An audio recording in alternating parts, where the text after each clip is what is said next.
Hope everybody's doing okay. God bless you all. A little bit different today. I'm probably suffering a little bit from cabin fever. I don't know where everybody else lives, but where I live right now, it's about an average of about 5 degrees a day. Literal total temperatures, 5 degrees in single digits. Needless to say, there are some of the lakes that are a little accessible, but we've had so much snow and some other things that I really haven't taken the time to go anywhere else other than just work.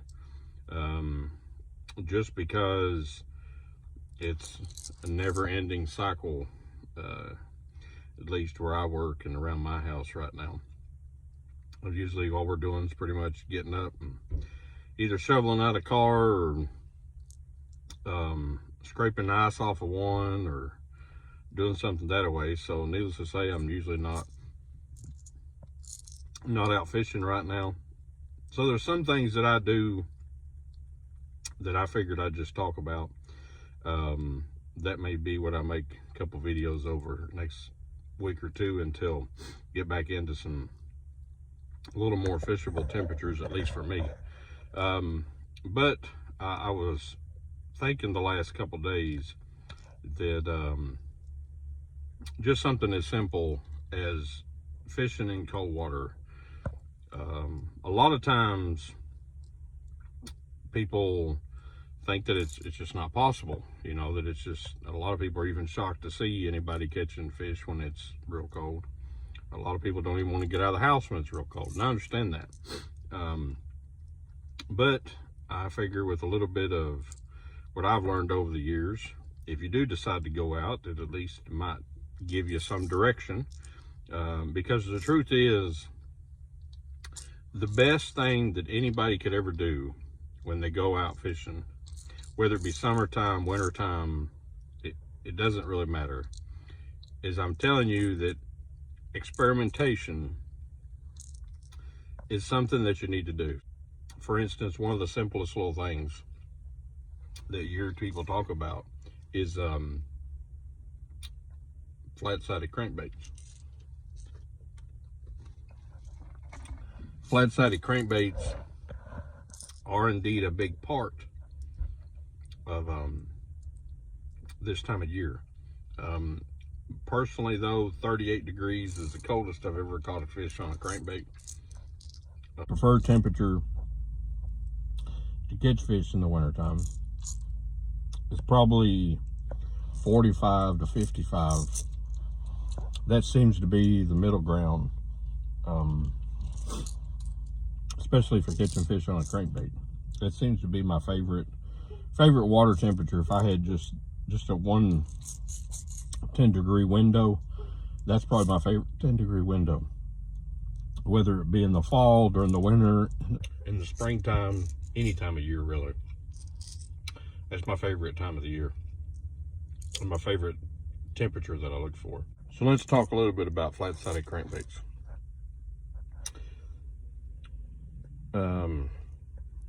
The first flat-sided crankbait that I was ever introduced to, that actually works very well in the wintertime, especially if that water is a little murkier water.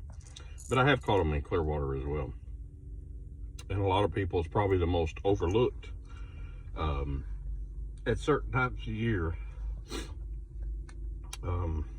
is just a regular rattle trap. This is the Bill Lewis rattle trap. Half ounce is probably the best size. Quarter ounce, it does work good if you're around the shallower water, but I'm going to be honest with you, quarter ounce works really good if it's in shallow water. If you're in deeper water, it sinks kind of slow, a little bit harder to cast. 3/4 ounce, you see a lot of people doing it, but the problem with 3/4 ounce is quarter ounce tends to sink too fast. These right here, you can fish them two different ways. Probably the most common way, and the way you hear everybody talking about it, is throwing it out, letting it get hung up a little bit in the grass and ripping it out. You hear everybody in the world talking about that, okay? So that technique is a good technique to catch fish on, okay? But what you need to remember is we're talking about water between 55 and 45 degrees. So they're going to be a little bit slower. Anytime you get below that 50, they are going to be just a little bit slower. Yes, you can catch them on a crankbait, and yes, you can get them to react a lot of times. But what you've got to remember is that they're not moving a mile a minute through the water. So if the bait is going too fast, they're going to just look at it as it goes by, okay? The reason you can do a regular crankbait, as far as reeling it, like I've been using those balsa baits, y'all seen some of those videos of them, you'll see me reel and kind of give it a second and then reel again and give it a second. That little pause is usually when that fish comes up and grabs it. That seems to be also the reason why when you see people using a jerk bait, you know, you'll hear a lot of the old timers talk about throwing a jerk bait out, twitch, pause and counting 5-10 seconds.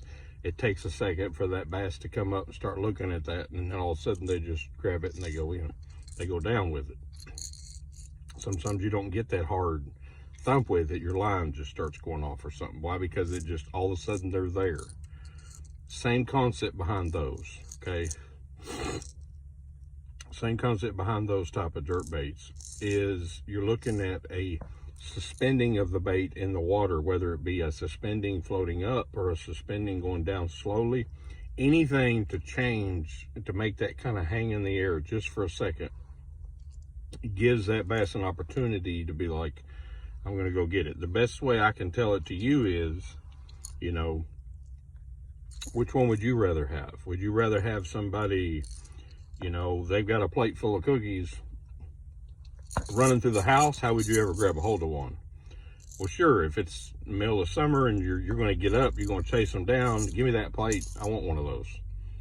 But if it's in the winter time, you're kind of tired from a long day, and all of a sudden comes around, you're like, man, that looks good, but I'm really not getting under my chair. You know, especially right now when it's warm, we're that way. We're like, oh, you know what, that looks good, but I'm not getting up and going out to get it. That's kind of the mood that most of the bass are in this time of year.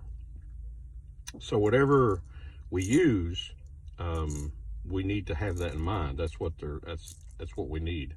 Another thing to think about that is as spring approaches, that water's slowly getting there.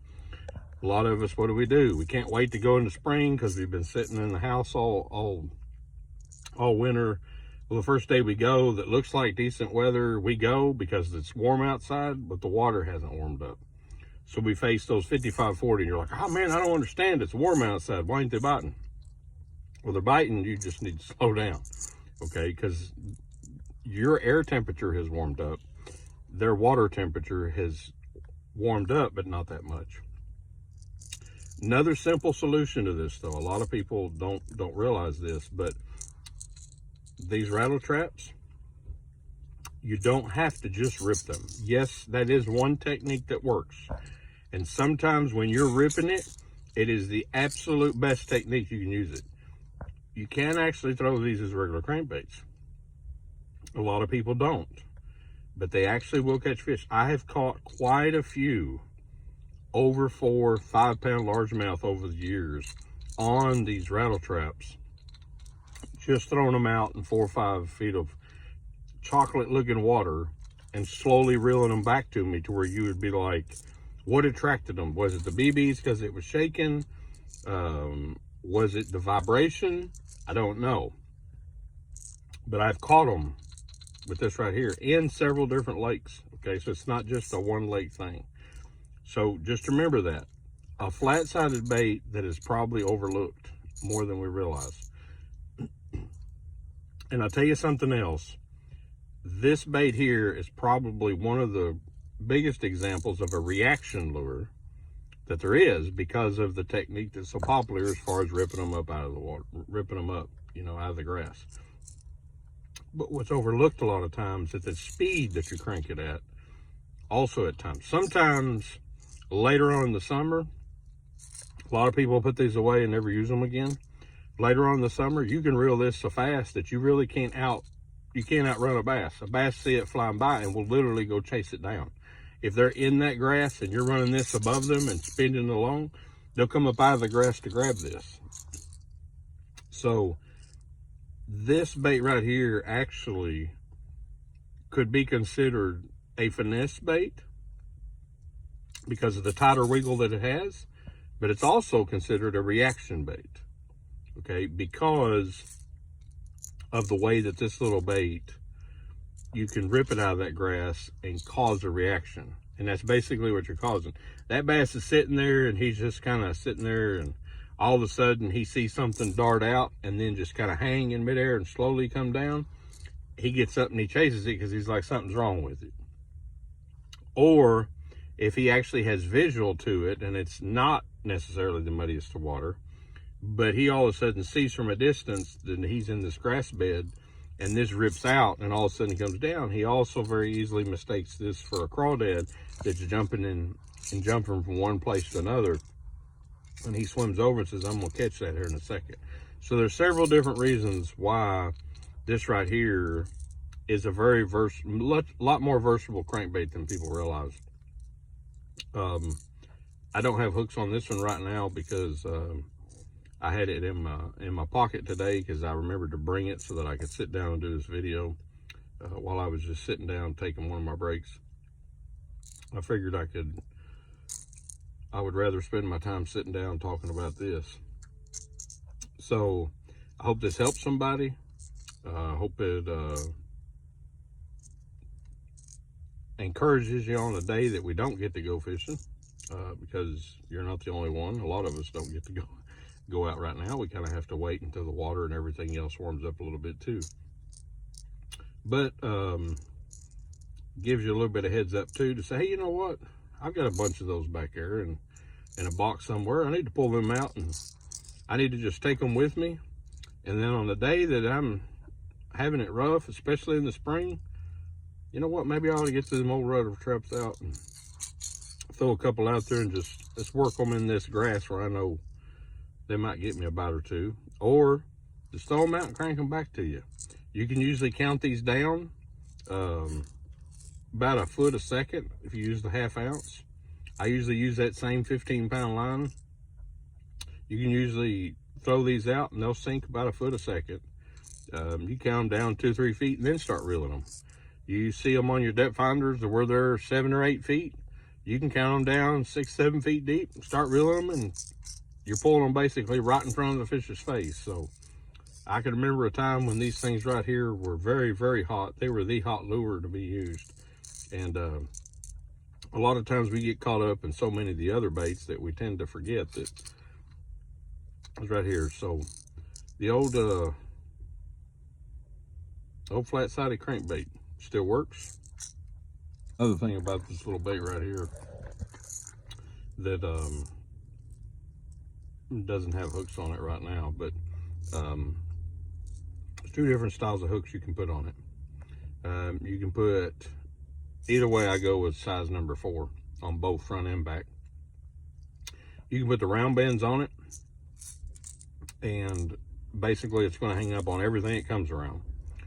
But sometimes if they're slapping at the bait a lot, that's the best hooks to put on it. If you're having trouble with fish staying on and that's what you're using is the round bends, because this causes leverage and they tend to throw the bait a lot, then what you can do is you can switch out first. Just make the front hook or the back hook, just change one of the 2, and put a size 4 triple grip, like a mustad hook, one of those short shanks. Sometimes just doing 1 will take care of it. Sometimes you do 2. I usually start off personally putting those triple grips on here.